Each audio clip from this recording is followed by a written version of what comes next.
When the Harrods McLaren took maximum points at Brands Hatch last month, Andy Wallace was suitably ecstatic. We really needed this result. Championship-wise, we were so far behind, that's given us 30 points and it's closed it right up. I think the championship for the rest of the year is going to be exciting. But his excitement was short-lived. By the next round at Spa, Moody Firehead had withdrawn the yellow McLaren and Andy was driving a Lotus with Jan Lammers. So Ray Bellman and James Weaver in the Gulf McLaren were more secure in their championship lead, although they qualified behind the new Porsche and the two E-Gol Ferraris. Jeff Lees and I were in the Lister back in 7th spot behind the Lotus. At the start, the Porsche of Hans Stuck and Thierry Boutsen took a lead it wasn't to surrender for the duration of the 4-hour event. Behind, Weaver put his McLaren into a Ferrari sandwich, Olofsson in front and Gounon behind. Through the bus stop, and there's a gap back to the Smoky Lotus, the second Gulf car, Jeff in the Lister and the two Mighty Vipers. Behind them, John Nielsen in the white McLaren was attacking, having qualified a lowly 11th on the grid. By the end of the first lap, he was up to 9th.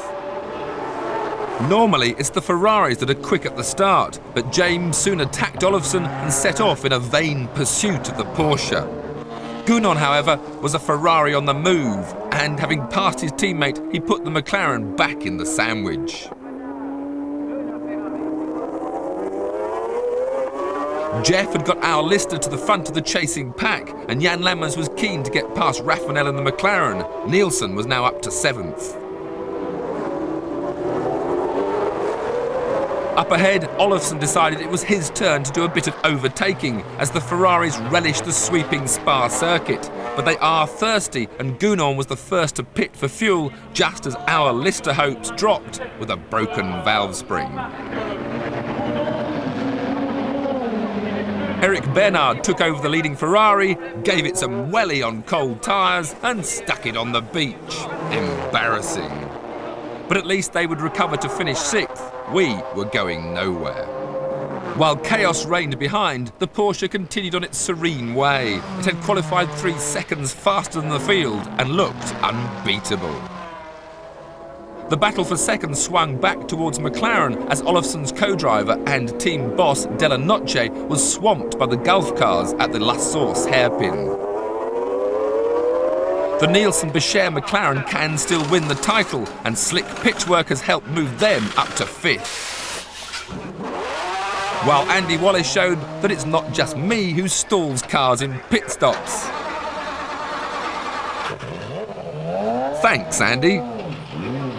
An hour to go, and the Olofsson Ferrari suffers its own delay with a sticking wheel nut, which means that Nielsen and Becher, who have just passed the second Gulf McLaren, are now up to 3rd. But they didn't need to overtake it, because it suddenly blows up, just like its teammate at Brands 2 weeks earlier. So the Porsche won as it pleased, a lap ahead at the end, and Thierry Boutsen showed his delight, Belgian style. Second and third were the two McLarens, but the Lotus was pipped for 4th by the Ferrari right on the line. Cruel reward after a reliable run. 3 out of 3 for Stuttgart, but then they put the toy away. There was no Porsche 911 GT1 at Nogaro for round 10 and no Lister either, plus no Andy Wallace in the Lotus and no Nielsen in the Becher car as Peter Cox once again deputised in a late bid to snatch the title from Bellman Weaver. I'm still on the 2nd row and I won Nürburgring also for the 2nd row, so why can I not do it here again? And it was Cox on the left who made the best start and looked to take the lead down the inside, but then he had the door shut in his face. Gounon bounces off the tyres.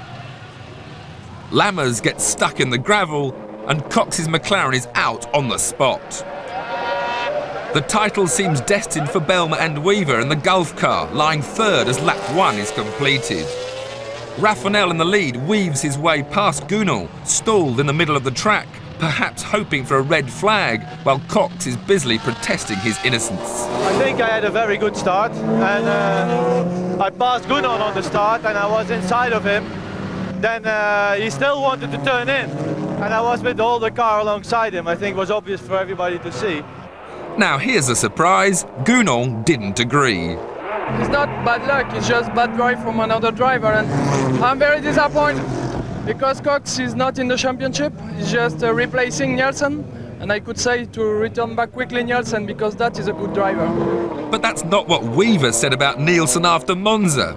But whatever, the Ferrari crew continued with a stunning drive from dead last, climbing to third before transmission failure just 15 minutes before the end.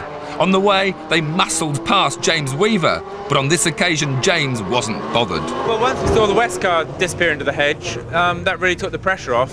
And the name of the game this afternoon for us, dull as it may be, is just to bring the old girl home, and that should do it. And that's what they did, much to the satisfaction of team boss Ray Belm. Fortunately, the Gunon car broke its gearbox, so we could ease right back, and we've done it. It's taken 2 years, and it's worthwhile.